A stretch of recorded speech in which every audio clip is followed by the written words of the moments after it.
Welcome to a Healing Peace podcast. My name is Kimera Baker. I am an overcomer. I am very passionate about helping others to achieve an abundant life fueled by spiritual principles and emotional balance. In this podcast series, we delve into spiritual self-care. Yes, we will explore exercising our minds and bodies, but more importantly, we will discuss strengthening our inner being, embracing God's love, and being filled by the fullness of God. As you take this journey with us, we want to inspire possessing your authentic selves and happiness. Welcome home. We've had a great time exploring our strengths and our alignment with God. We topped off this segment by having a great workshop last week, Discover Your Purpose. We explored our core values, basically the items that God has poured into us. One participant stated that she had a great time connecting with like-minded women who want to grow in purpose and faith. Yes, we are in the growth train business. As we wrap up our workshops for the year, I want to share that we want to meet you and your faith-based community personally. We have incredible programs that will equip the women in your community or church fellowship. We can facilitate your women's events, dinners, and retreats. Consider booking JIntel for your church women's event. We are in the process of updating our website, JIntel.org. That's JINTEL.org, so that you can make a booking request for the new year. Until then, let's get back to this episode. Can you believe it? We are nearing the end of the year and kicking off the holiday season. For this holiday season, we want to equip you as you spend time with your family and friends. Yes, that's that healthy family dynamics. Therefore, we're pulling from our archives where we interviewed a professional family counselor. Enjoy and listen once again to get great information on having healthy family dynamics. In today's podcast, we're going to discuss strained relationships within our families and angry feelings against family members. Our hope is to understand Satan's impact when his schemes attacks our family. And you know what? As always, I always enjoy having people on the show who can really open up our minds and our eyes to having a deeper understanding. And today we have Tanya, who's with us, and she is a family counselor. Tanya, welcome to the show. Thank you so much, Kamir. I appreciate it. All right. So I know you a little bit. Can you give a little bit more background to our audience? Who are you and how long have you been a counselor or therapist? Give us a little bit of your background. Okay. So I became a therapist in 2007 after 7 years as a school counselor, all levels, K through 12, and decided I wanted to help families go deeper in the emotional realm. And I enjoy biblical counseling, became a disciple in 79. So this past Monday, I celebrated 40 years in Christ. Amazing. It was a great celebration, and I'm an old veteran. This is on Veterans Day that I was baptized. And the journey has been amazing. I'm so grateful for the way that my life has taken direction in a healthy way. And I think that's mainly what we're talking about today is emotional health. It does cross over with spiritual health and physical and social health as well. But yeah, I began my journey in doing biblical counseling in 2007. And I still work at the school. I'm a career counselor. So at school, I work mainly with middle school and high schoolers. And we plan career events so that they can learn about what they want to be when they grow up. But for mental health, emotional health, for the topic today, I'm really excited about sharing what I've shared with other families and the things that I've learned from the families that I've helped. Okay. And just out of curiosity, can you tell us one rewarding experience that you've had while helping a family? What have you just walked away with, like, this is why I'm a counselor and I enjoy doing this? Yeah, I wish it was just one, but there are so many. I think the one that stands out the most is when my mom lost my stepdad. He actually committed suicide. And my sisters brought my mom to me and said, here, you're the mental health therapist. You help mother, because, she tried to stay on the farm in Kentucky for a year by herself. And she was traumatized. And I'm really glad they brought her to me to live with us. And I took care of her for 2.5 years and helped her overcome her PTSD. I think that was the most rewarding thing I've ever done. And as you say that, I'm like, wow, that's quite amazing. Not only rewarding, but just, I think the sheer strength with dealing with a family member and being able to encourage and support and strengthen them. Because as you know, our topic is about families, and sometimes it's a little bit more challenging to be that supporting, loving individual. And so that's some of the things that we're going to talk about today, is within that family dynamics. Did you know that a Healing Peace podcast is a part of a larger community? That's right. A Healing Peace is the educational component of JIntel. JIntel is a nonprofit organization that promotes a faith-based message of healing and emotional wellness. Together, we create programs that empower women in their emotional health and wellness process with faith-based and therapeutic tools. These tools educate, connect, and transform into the abundant life that God provides. Learn more about JIntel at JIntel.org. And I'm just curious, is there things that you've noticed or like common threads as you've worked with different families in the counseling area?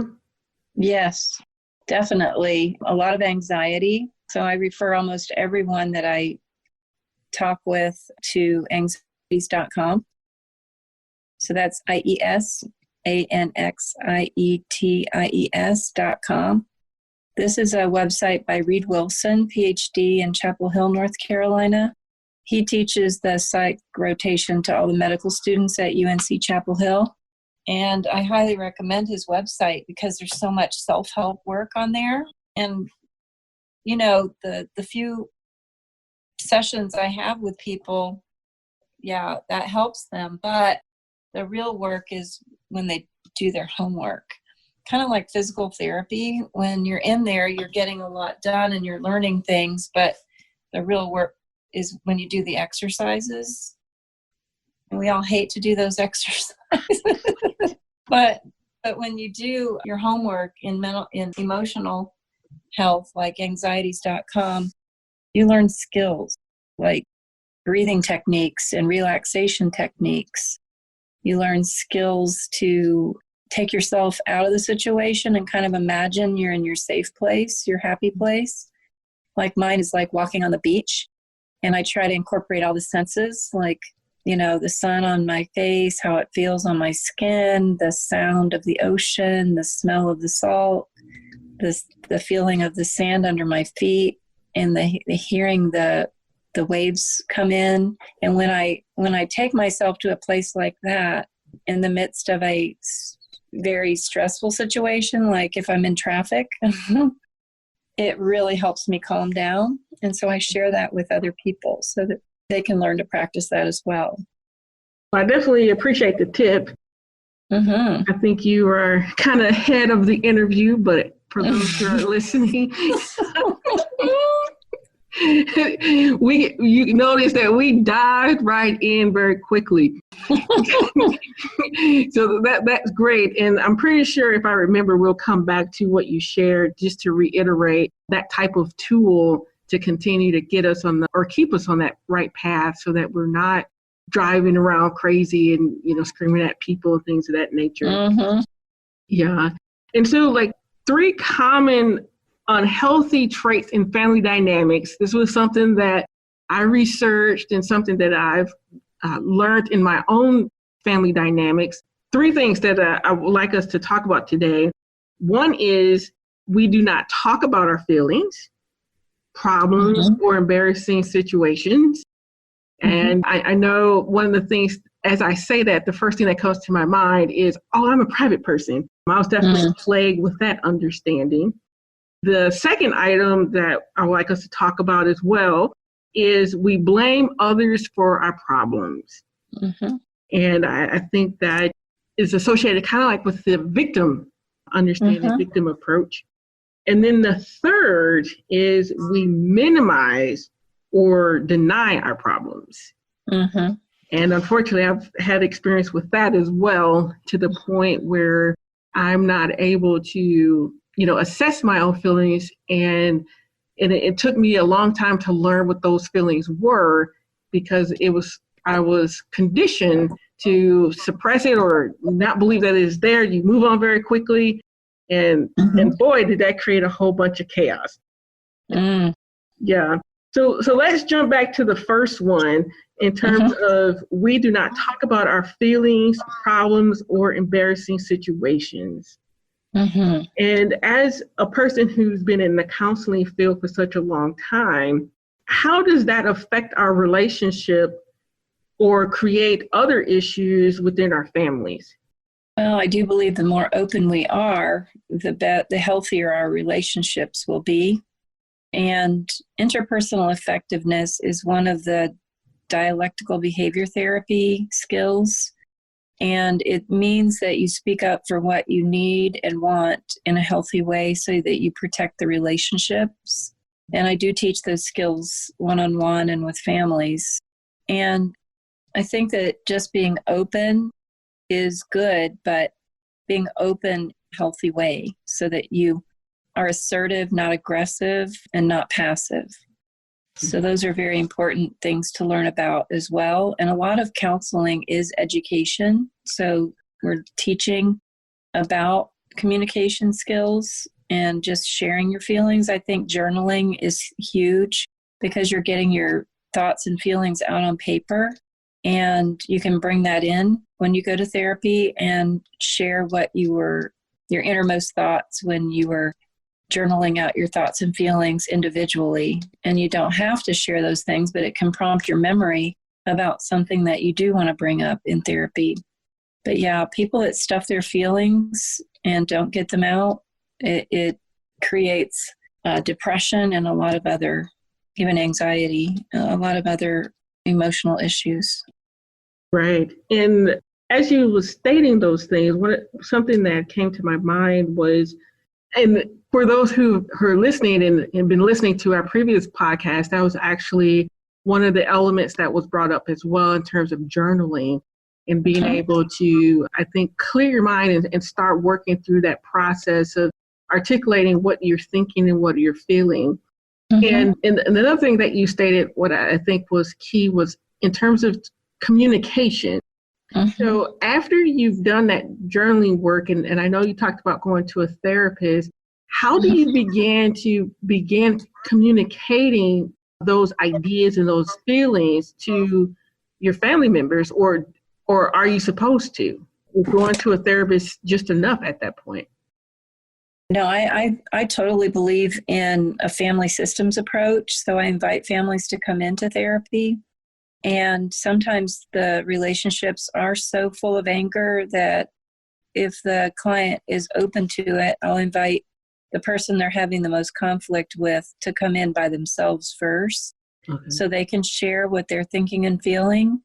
And it takes a lot of trust. So I have to have a very good rapport with the primary client first to know that whatever they say or do is not going to change the relationship that we have, but it's going to give me more insight, and it's going to help me to share with them, if it's okay with the client, what I believe would be healthy for them to work on so that they can have better communication in their home.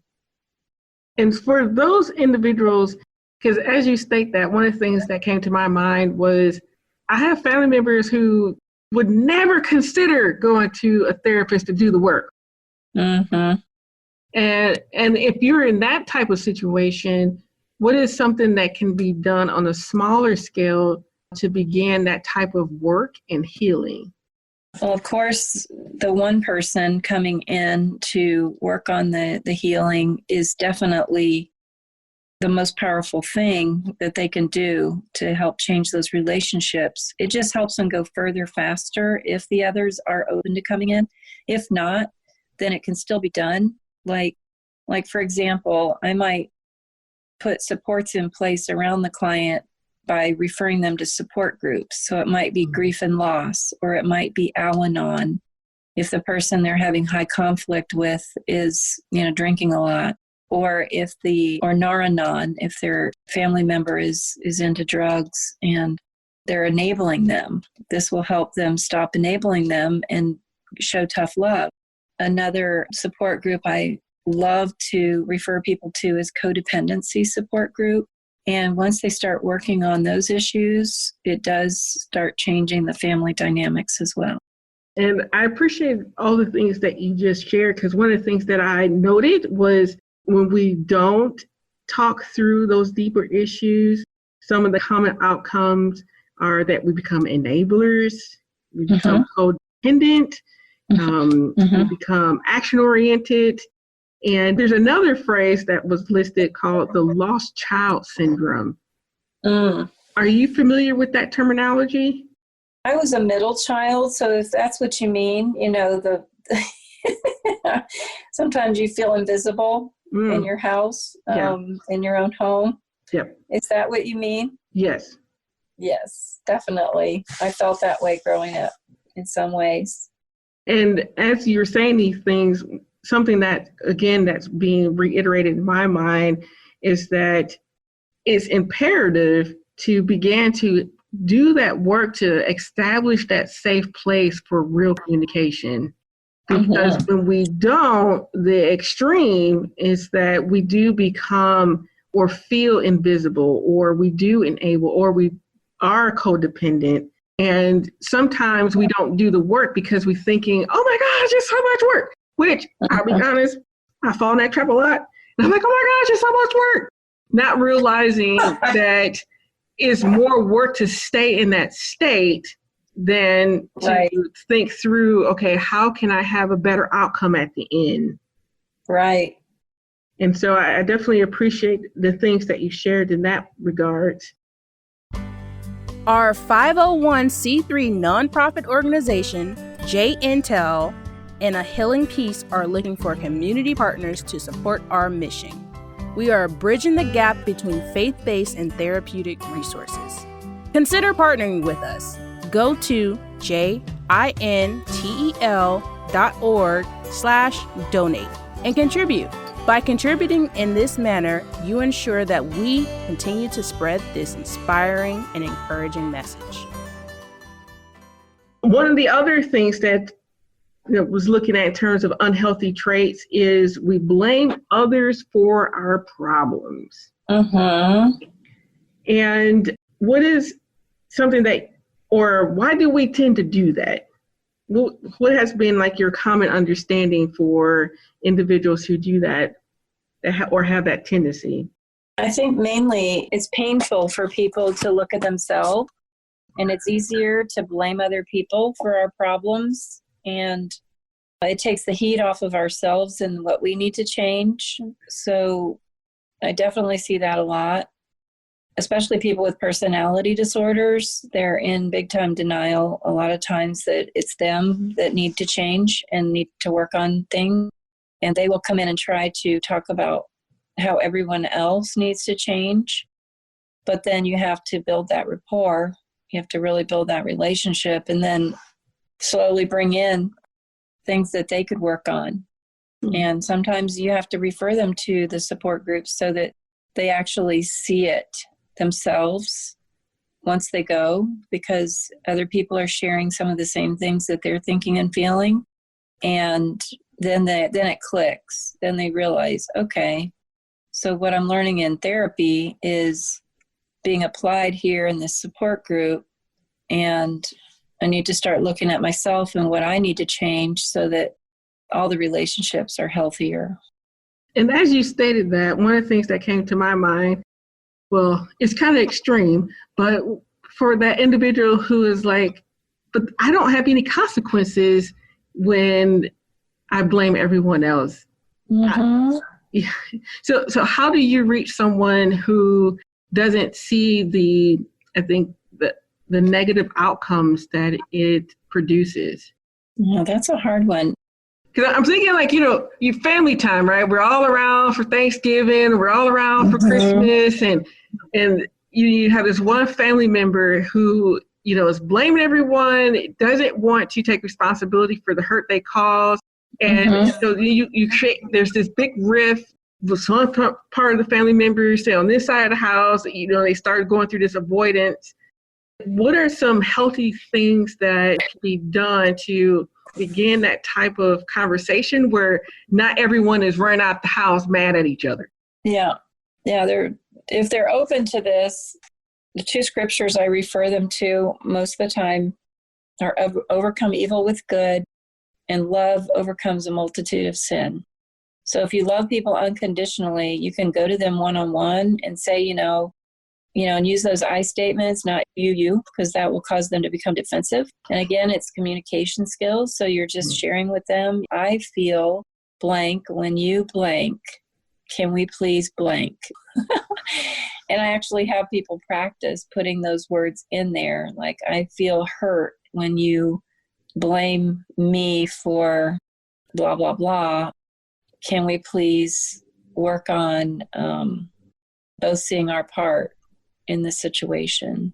So that's just one example. And that's a great example. It's kind of interesting, though, because as you state that, it also forces me as the individual to know my feelings and to understand how that person is affecting my own behavior. Right. And so then it actually becomes more of self-reflection for me as well, to be able to identify it versus I'm just angry. And within that, is there like some little hints or steps an individual can do to kind of hone into what those feelings are so that they're able to process it a little bit better? Can you clarify your question a little bit? My thought process is more along the lines of being in a relationship or a situation where a person's behavior triggers something, but you don't really have the words to understand, or not the words, but not necessarily in tune with your own feelings to know exactly what behavior hurt you. Right. So how does a person begin to work through identifying this is the long-term hurt that's being caused, and how do I start to process it in the way so I can finally go and have this conversation without blowing up and getting crazy? Right. So I ask questions. Sometimes it has to do with feeling like someone else is favored. And sometimes favoritism can cause those hurt, deep, deep feelings. And you might not even know that that's where it's coming from. Or some people in a family might have good intentions, but they might say things that hurt us and they don't even mean to, but they hurt us. It might be about our weight. It could be about what we're wearing. It could be any number of things, superficial things, but it can cut us pretty deep. So just a matter of uncovering what it actually is that's causing the hurt, and then taking it apart and realizing why it was said, how it was said. Maybe it was, and it always helps to do a role reversal and say, okay, how would you feel, if it was you in that place instead? The other thing is be empathetic, put yourself in their shoes, because they were probably treated that way themselves. So that kind of helps. Could have been a long-standing pattern in a family, because sometimes we have unhealthy patterns that we have to stop the cycle. Because just because my grandmother made fun of my sister when she was young for being overweight, maybe she thought that she was teasing her in a funny way, but it could have been just very, very deep. It could have hurt very much. Or even not taking a stand for someone. Like my sister was made fun of on the bus, for being overweight, and I didn't take a stand, and I regretted that.